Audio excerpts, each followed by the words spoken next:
Estimados hermanos y amigos, el tema de hoy es la forma de gobierno del pueblo de Dios.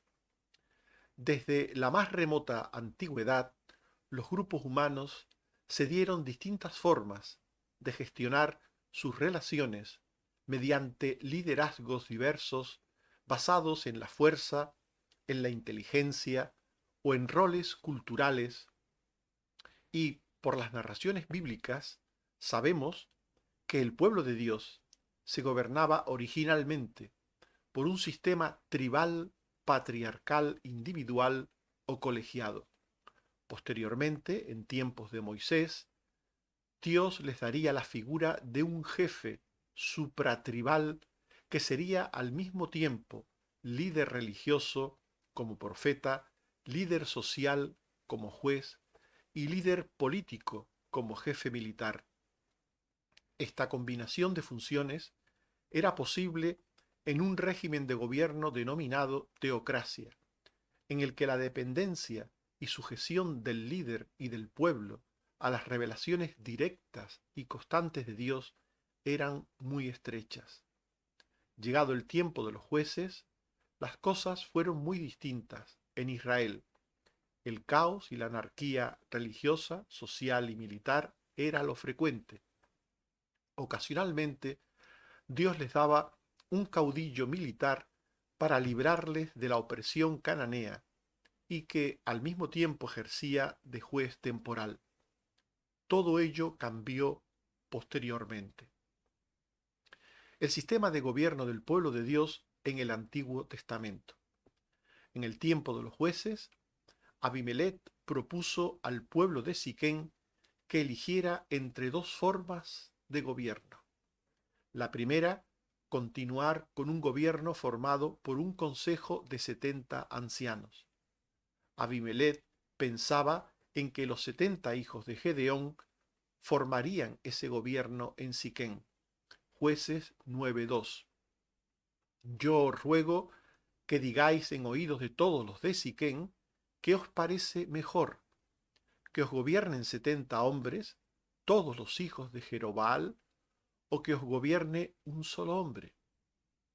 Jueces 9:18. Habéis puesto por rey sobre los de Siquén a Abimelech, hijo de su criada. Aquí se está hablando de dos formas. Una tiene que ver con el sistema de ancianos y otra con la monarquía.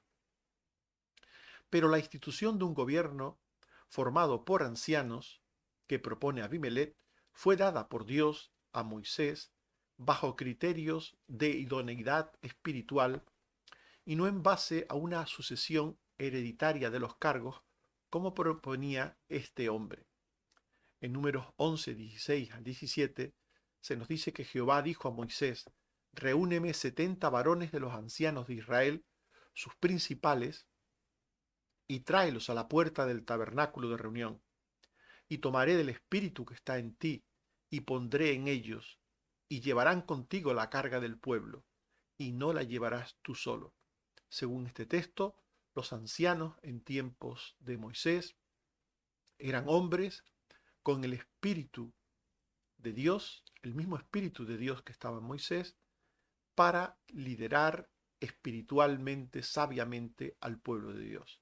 Lo que propone Abimelech era distinto, era que los hijos de Gedeón gobernasen a Israel. Por tanto, él habla de una sucesión de ancianos, una sucesión hereditaria de ancianos, y lo que proponía Moisés era unos ancianos capacitados por el Espíritu Santo para el ministerio. Los ancianos gobernantes, príncipes, jueces y oficiales en el Antiguo Testamento y hasta el Nuevo, con mayor o menor protagonismo, nunca dejaron de estar presentes en el pueblo de Israel, nunca, ni en el Antiguo Testamento ni en el Nuevo, ni siquiera en tiempos como la monarquía de Israel, ni tampoco en el Nuevo Testamento con la monarquía existente dependiente de Roma, tampoco dejó nunca jamás de haber ancianos. Nos dice Josué 24:1, que reunió Josué a todas las tribus de Israel en Siquén y llamó a los ancianos de Israel, sus príncipes, sus jueces y sus oficiales, y se presentaron delante de Dios. Por tanto, en tiempos de Josué, que era un líder al modo y manera de Moisés, en tiempos de Josué existían los ancianos gobernantes. Y en Mateo 26:3, en tiempo de los reyes que existían en Judá, se nos dice que los principales sacerdotes, los escribas y los ancianos del pueblo se reunieron. Por tanto, en ese tiempo también existían ancianos que gobernaban en el pueblo de Israel. Por tanto, la primera propuesta de Abimelech es que Israel sea gobernado, en cuanto a la región de Siquén concretamente, sea gobernado por un grupo de 70 ancianos. Y la segunda propuesta de Abimelech es que se pase de esta forma, de los ancianos, al gobierno de un solo hombre como rey absoluto sobre Siquén. Este tipo de gobierno monárquico, hereditario, fue ofrecido por todo Israel a Gedeón antes, e inmediatamente fue rechazado por él, alegando que solo Dios es quien debe gobernar a su pueblo. En Jueces 8:22 al 23 se nos dice que los israelitas dijeron a Gedeón: sé nuestro Señor tú, y tu hijo, y tu nieto, pues que nos has librado de mano de Madián. Mas Gedeón respondió: no seré señor sobre vosotros, ni mi hijo os señoreará. Jehová señoreará sobre vosotros.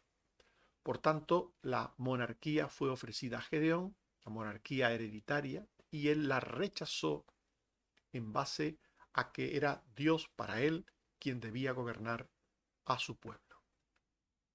Sin embargo, Abimelech quería gobernar como rey sobre Siquén e insiste, y se propone a sí mismo como rey de Siquén.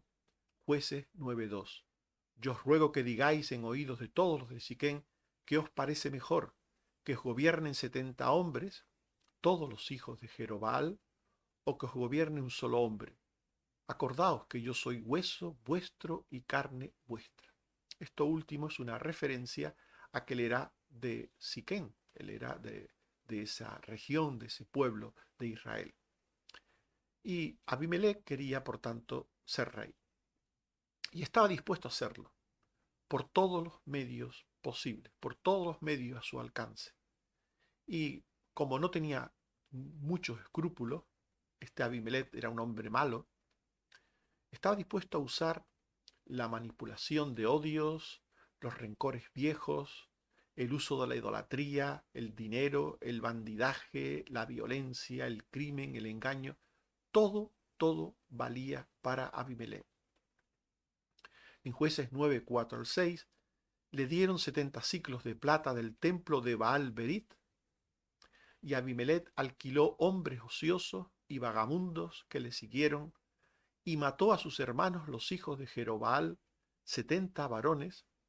Entonces se juntaron todos los de Siquén y eligieron a Abimelech por rey. Abimelech pidió dinero del templo de Baal Berit, dinero de este ídolo pagano cananeo, se lo dieron, y con él alquiló a hombres mercenarios, malvados, que usó para matar a los hijos de Gedeón, la posible competencia en el gobierno. Aquellos que podían ser ancianos, nos dice el texto que los mató. Por tanto, este hombre Abimelech estaba dispuesto a usar cualquier cosa para llegar a ser rey. Y fue finalmente elegido rey sobre Siquén. Por tanto, Abimelech consiguió lo que quería. Consiguió ser rey sobre Siquén. Pero, como todo lo que empieza mal, pues acaba mal. Su gobierno y persona terminaron muy mal. Abimelech se convirtió en un tirano sobre su pueblo. Y Dios puso enemistad entre Abimelech y Siquén. Jueces 9, 22 al 23. Después que Abimelech hubo dominado sobre Israel 3 años, envió Dios un mal espíritu entre Abimelech y los hombres de Siquén. Y los de Siquén se levantaron contra Abimelech. Puso Dios un mal espíritu, un rencor, una enemistad,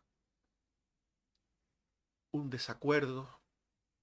El caso es que todo esto sucedió después de que él hubo dominado sobre Israel 3 años. Después que ejerció su reinado con mano dura, se creó este mal espíritu entre él, Abimelech, y su pueblo. Y se levantaron, dice, contra Abimelech. Hubo enfrentamientos entre el pueblo y Abimelech, y hubo actos crueles, criminales, por parte de Abimelech sobre su pueblo de Siquén. Jueces 9, 45 al 46 y 49. Abimelech peleó contra la ciudad y mató al pueblo, y asoló la ciudad y la sembró de sal, y los supervivientes se metieron en la fortaleza del templo del dios Berit, y Abimelech prendió fuego, y los de la torre de Siquén murieron, unos 1000 hombres y mujeres. Por tanto, este hombre era un criminal de guerra, era un verdadero tirano, un verdadero hombre cruel, que no tuvo ningún escrúpulo de matar su propio pueblo de la peor manera. Los atacó, los mató, y cuando se refugiaron en una torre le prendió fuego y los quemó a todos vivos. Finalmente, en su lucha impía contra ese pueblo, Siquén, Dios le trajo la muerte a Abimelech, accidentalmente. Si la providencia de Dios usa medios que parecen casuales, pero que en las manos de Dios no lo son, para ejecutar sus propósitos. Nos dice Jueces 9, 51 al 53 y 56, que en aquella ciudad había una torre a la cual se retiraron todos los hombres y las mujeres, y vino Abimelech para prenderle fuego. Mas una mujer dejó caer un pedazo de rueda de molino sobre Abimelech y le rompió el cráneo. Así pagó Dios el mal que hizo. Aquel hecho fortuito, casual, aquel hecho decidido por una mujer en su deseo de defenderse de Abimelech, todo aquello fue un instrumento de Dios para dar el pago a Abimelech. Así pagó Dios el mal que hizo. Y años más tarde, todo el pueblo de Israel pediría al profeta Samuel que le diese un rey. Es cierto que en ese momento el sistema de gobierno teocrático, que sólo era válido para una época y unas condiciones particulares ideales del pueblo de Dios, no funcionaba. En tiempos de Samuel, al final de su liderazgo y ministerio, no estaban funcionando bien las cosas. Nos dice primero de Samuel 8, 5 al 7, que le dijeron: he aquí tú has envejecido y tus hijos no andan en tus caminos. Por tanto, constitúyenos ahora un rey que nos juzgue, como tienen todas las naciones. Pero no agradó a Samuel esta palabra, y oró a Jehová, y dijo Jehová a Samuel: oye la voz del pueblo en todo lo que te digan, porque no te han desechado a ti, sino a mí, para que no reine sobre ellos. Después del ministerio de Samuel, estando él pronto a morir, estaba ya anciano, los israelitas ven su futuro un poco negro. Los pueblos circundantes están preparándose para atacar de nuevo a Israel. Los hijos de Samuel no están andando bien, no están haciendo la voluntad de Dios, y el pueblo entiende que debe tener un rey, un líder, que los una y que los anime y esfuerce para ir a la batalla. Pero Como hemos leído, esto no gustó a Samuel ni gustó a Dios porque suponía no confiar en Dios, suponía confiar en un hombre. Independientemente de que Dios pueda usar a un hombre como había usado a los jueces para salvar a Israel, en esos momentos el pueblo tenía que confiar en Dios, no en los hombres que Dios ponía. Y ahora lo que parece que el pueblo estaba haciendo era confiar en un hombre y no en el Dios que está detrás, el Dios que da las victorias, las batallas, que da la fuerza, que da el poder, que da la gracia. Dios mismo, de hecho, había hablado en el pasado de una monarquía ideal para su pueblo, en la que tanto el rey como el pueblo debían ser fieles y humildes creyentes al servicio de Dios. En tiempos de Moisés, Dios había dicho que en el futuro su pueblo podía tener un rey. Pero cuando Dios propuso esto, no pensaba en un rey como estaba ahora pidiendo Israel, un rey al margen de Dios, sino Dios proponía un rey que tomase en cuenta a Dios. Deuteronomio 17, 14 al 19 se dice: cuando hayas entrado en la tierra que Jehová tu Dios te da, pondrás por rey sobre ti al que Jehová tu Dios escogiere de entre tus hermanos. Pero él no hará sino lo que Jehová os ha dicho, para que su corazón no se desvíe. Y escribirá para sí un libro, una copia de esta ley, y la leerá todos los días de su vida, para que aprenda a temer a Jehová su Dios. Por tanto, el Dios que había hablado, que había comunicado la ley, los mandamientos, para regular la relación del hombre con Dios, la relación del hombre con el hombre. Ese Dios todopoderoso, Jehová, también se había preocupado de los asuntos terrenos y había hablado de un rey futuro. Pero el rey del que había hablado Dios era un rey creyente, un rey que leyera la Biblia, la palabra de Dios, en ese momento la que existía, que leyera la palabra de Dios todos los días, para que su corazón no se desviase, para que aprendiera a temer a Dios, para que tuviera un gobierno basado en la fe, en el temor a Dios, en la voluntad de Dios. Sin embargo, el gobierno que proponía Israel en tiempo de Samuel, repito, una vez más, era otra cosa distinta. Alguien dirá, bueno, era una monarquía, igual que lo que decía Dios en el libro de Deuteronomio.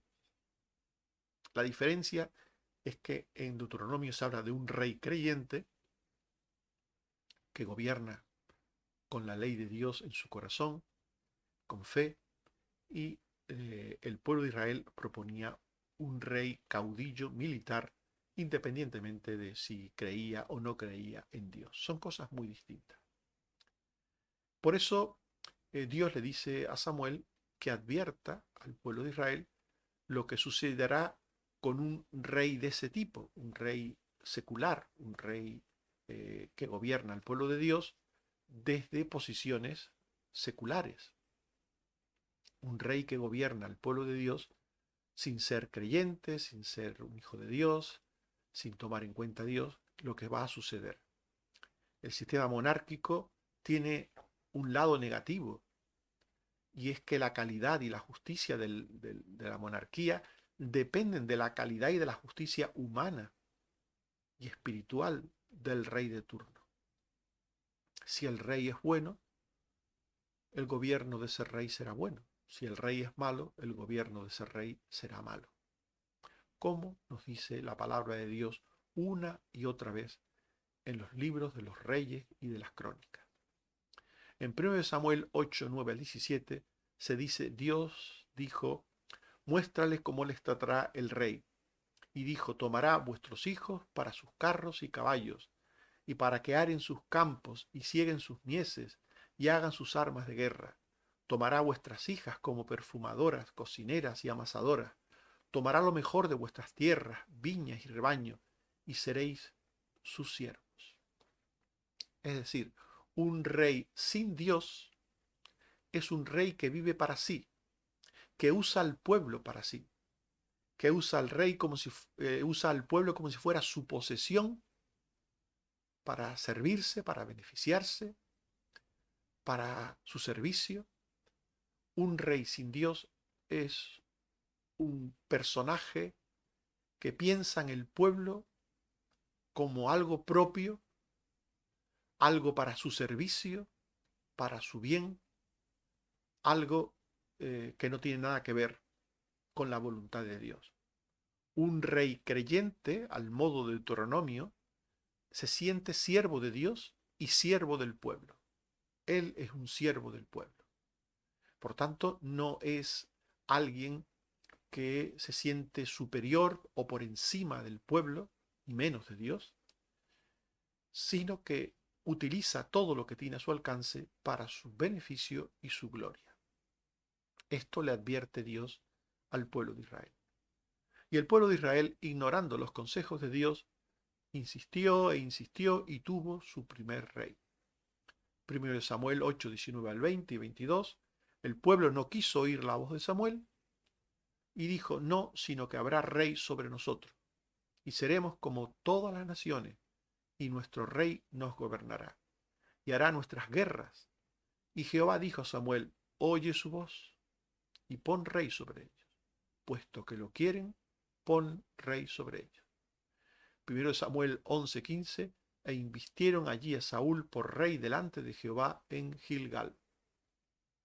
Dios puede utilizar los malos deseos, eh, los malos deseos de las personas en cuanto a lo que se quiere para uno mismo o para los demás, los puede usar para darnos sus juicios, para darnos sus castigos a nuestra rebeldía, a nuestra necedad. Poco después, aquel rey fue rebelde y desobediente con Dios, y necio e insensato con sus súbditos, provocando el disgusto de Dios y el lamento del pueblo. En 1 Samuel 12, 19, dijo todo el pueblo a Samuel: a todos nuestros pecados hemos añadido este mal de pedir rey para nosotros. Y en 1 Samuel 15, 10 al 11, dijo Jehová a Samuel: me pesa haber puesto por rey a Saúl. Todo lo que se hace desobedeciendo a Dios, a la postre sale mal. A este primer rey le sucedieron otros, unos mejores y otros peores, pero ninguno fue absolutamente bueno y justo delante de Dios. Repito, nos basta con leer Primero de Reyes, Segundo de Reyes, Primero de Crónicas, Segundo de Crónicas, para darnos cuenta de lo que sucedió en el pueblo de Israel. Llegamos al Nuevo Testamento. ¿Cuál fue el sistema de gobierno del pueblo de Dios o iglesia en el Nuevo Testamento? La iglesia de Dios no proviene de una sola etnia que forma una nación material terrena, como sucedía con el pueblo de Israel en el Antiguo Testamento. El propósito redentor de Dios siempre ha tenido que ver con todo el mundo sin distinción. Este ha sido siempre el propósito de Dios. Gálatas 3:8, la Escritura, previendo que Dios había de justificar por la fe a los gentiles, dio de antemano la buena nueva a Abraham, diciendo: en ti serán benditas todas las naciones. Desde siempre Dios quiso bendecir a todas las naciones, al mundo sin distinción. Este fue el propósito redentor de Dios, que le comunicó al propio Abraham. Gálatas 3:7, por tanto los que son de fe son hijos de Abraham. El pueblo de Israel fue un paréntesis en los planes de Dios. Dios nunca tuvo el propósito de bendecir solo a un pueblo, sino a toda la humanidad. El tiempo que Dios tuvo de relación con Israel fue para la venida del Mesías. Dios usó a Israel para que el Mesías viniese a este mundo según la carne. Por tanto, en el Nuevo Testamento, el pueblo de Dios está formado por todos aquellos que creen en Cristo, sin más, independientemente de que sean judíos o griegos, esclavos o libres, hombres o mujeres, blancos o negros, todos aquellos que creen en Cristo son pueblo de Dios, son hijos de Dios, son parte de la iglesia. Gálatas 3, 26 y 28. Todos sois hijos de Dios por la fe en Cristo Jesús. Ya no hay judío ni griego, no hay esclavo ni libre, no hay varón ni mujer, porque todos vosotros sois uno en Cristo Jesús. Este es el gran propósito de Dios, el gran propósito. Y todo lo anterior estaba subordinado a este gran propósito de Dios. Se nos dice en Apocalipsis 7:9, ya al final de los tiempos, en la presencia de Dios, miré una gran multitud, la cual nadie podía contar, de todas naciones, y tribus, y pueblos, y lenguas, en la presencia del Cordero, vestidos de ropas blancas. El pueblo final de Dios estará formado por personas de todo tipo, de toda cultura, de toda etnia, de toda condición social. El pueblo de Dios está formado por el mundo, por todas las personas sin distinción. De tal manera amó Dios al mundo, dice la Biblia. Por tanto, el gobierno de la Iglesia no tiene que ver con el gobierno de las sociedades seculares, ateas o idólatras. En 1 Tesalonicenses 5, 12 al 13 se nos dice: os rogamos, hermanos, que reconozcáis a los que trabajan entre vosotros y os presiden en el Señor y os amonestan, que los tengáis en mucha estima y amor por causa de su obra.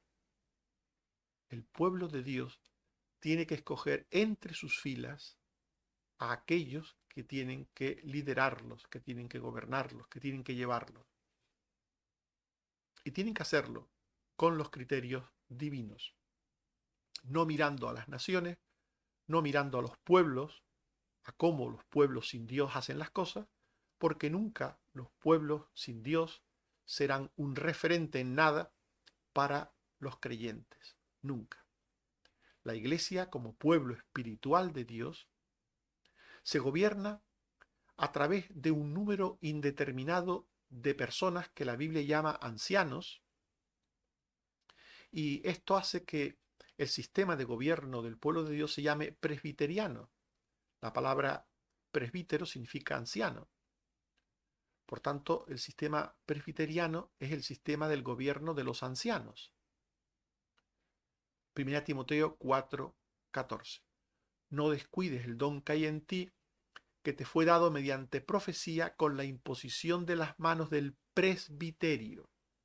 El presbiterio es el conjunto de ancianos.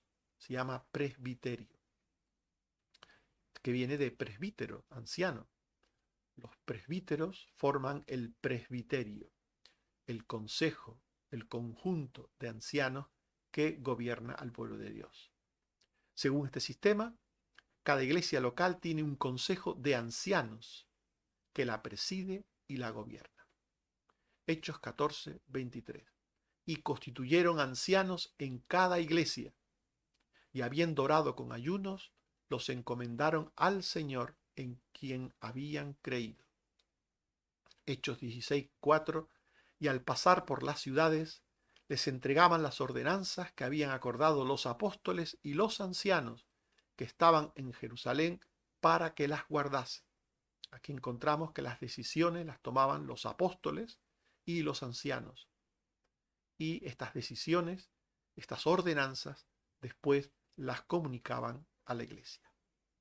Estos ancianos llevan los asuntos de la iglesia, gestionando situaciones, tomando decisiones, como nos dice Hechos 20, 17 al 19. Enviando pues desde Mileto a Éfeso, hizo llamar a los ancianos de la iglesia y al día siguiente se hallaban reunidos todos los ancianos, a los cuales, después de haberles saludado, les contó una por una las cosas que Dios había hecho entre los gentiles por su ministerio. Pablo da cuenta de su ministerio a los ancianos de la iglesia. A esto les da cuenta una por una de las cosas que habían hecho. Y en Santiago 5:14 se dice, ¿está alguno enfermo entre vosotros? Llame a los ancianos de la iglesia y oren por él, ungiéndole con aceite en el nombre del Señor.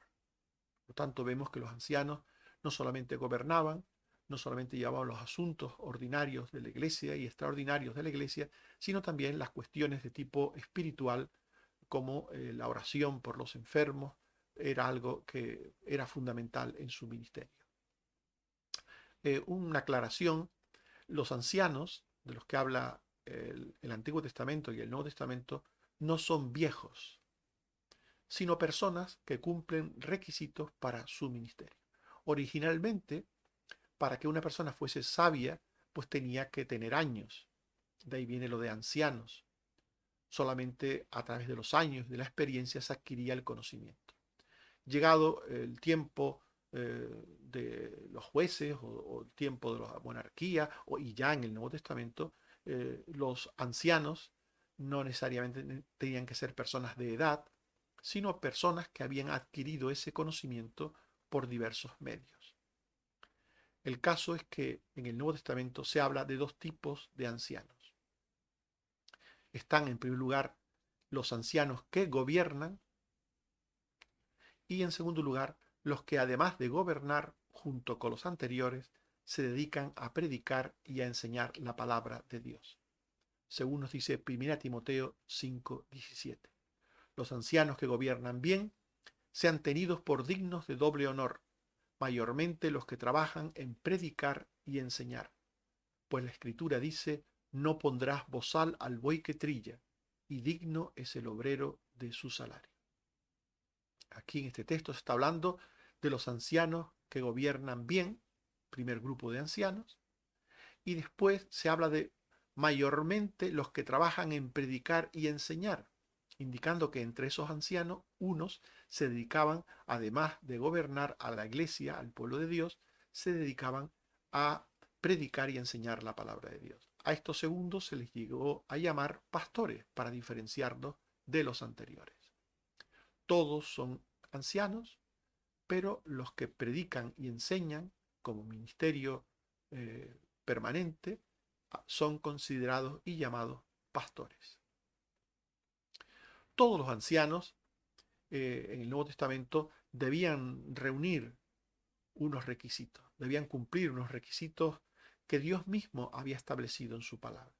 Estas personas no podían ser elegidas al azar o con criterios terrenos, carnales, sino que tenían que cumplir unos requisitos espirituales. Tito 1:5 al 9. Te dejé en Creta para que establecieses ancianos en cada ciudad, el que fuere irreprensible, marido de una sola mujer y tenga hijos creyentes, que sea irreprensible como administrador de Dios, no soberbio, no iracundo, no dado al vino, no pendenciero, no codicioso de ganancias deshonestas, sino hospedador, amante de lo bueno, sobrio, justo, santo, dueño de sí mismo, retenedor de la palabra fiel tal como ha sido enseñada, con sana enseñanza. Por tanto, estos ancianos tenían que ser personas moralmente buenas, moralmente justas, personas espirituales con conocimiento de la palabra de Dios, sin vicios, sin ningún tipo de carácter iracundo, ningún tipo de carácter que fuese negativo para la obra de Dios. Los grandes asuntos, en cuestiones de fe, de orden o de economía, los ancianos los decidían, tomaban decisiones que después llevaban a la asamblea, comunicaban a la asamblea para información de los creyentes fieles de esas decisiones y para que ellos las confirmasen ante los ancianos. Hechos 15, 2, 6 y 22. Como Pablo y Bernabé tuviesen una discusión y contienda no pequeña con ellos, se dispuso que subiesen a Jerusalén a los apóstoles y a los ancianos para tratar esta cuestión. Y se reunieron los apóstoles y los ancianos para conocer de este asunto. Entonces pareció bien a los apóstoles y a los ancianos con toda la iglesia elegir varones y enviarlos con Pablo y Bernabé.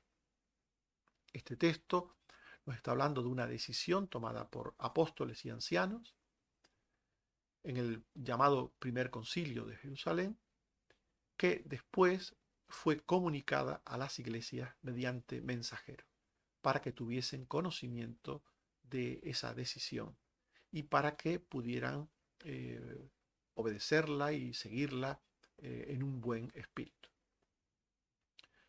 Estimados hermanos y amigos, hemos hablado de la forma de gobierno del pueblo de Dios.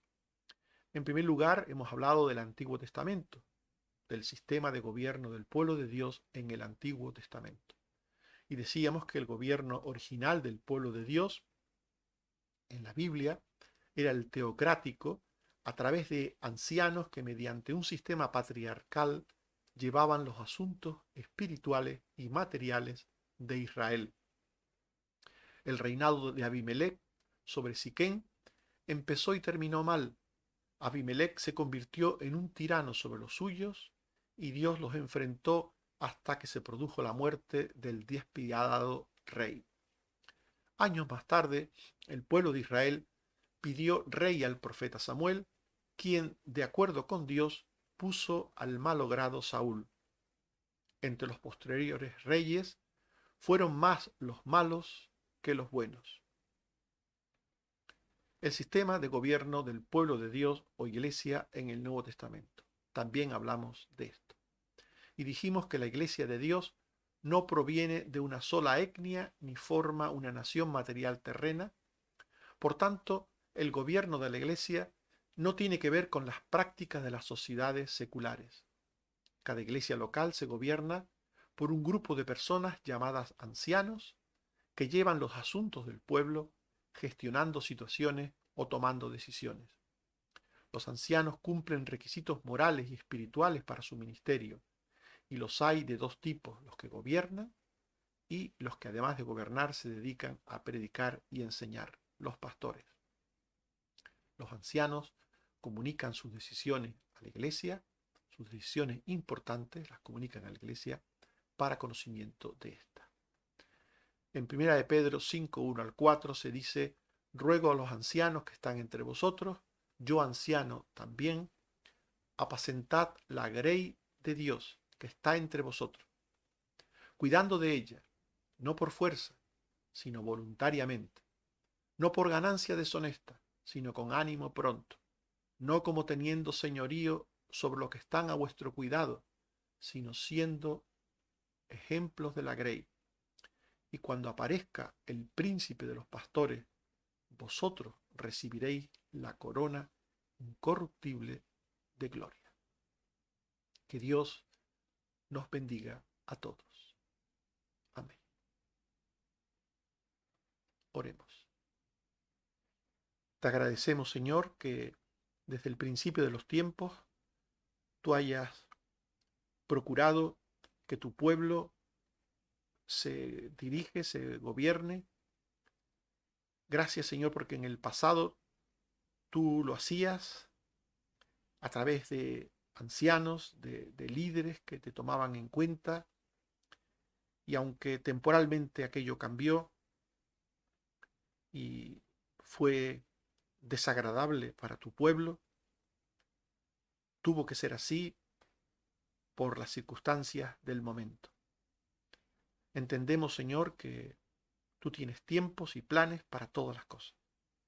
Gracias, Señor, porque en el Nuevo Testamento tu pueblo se gobierna por un grupo de ancianos, de personas escogidas por ti, con dones, con capacidades que tú das por tu Santo Espíritu, y que de esta manera tu pueblo puede llevar y gestionar todas las cosas.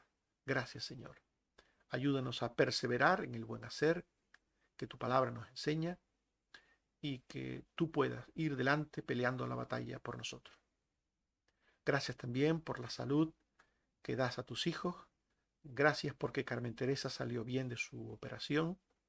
Te seguimos pidiendo por ella, Señor, para que la termines de recuperar y que pronto podamos verla caminar. También gracias por Carmen Rosa, que se está recuperando de su accidente, de su cara. Gracias por Susana, que también tú la estás ayudando, Señor. Te pedimos, Señor, que esta infección pueda ser de alguna manera reducida y si necesita ser operada, que lo sea para bien de ella, oh Padre. Ayúdala, Señor.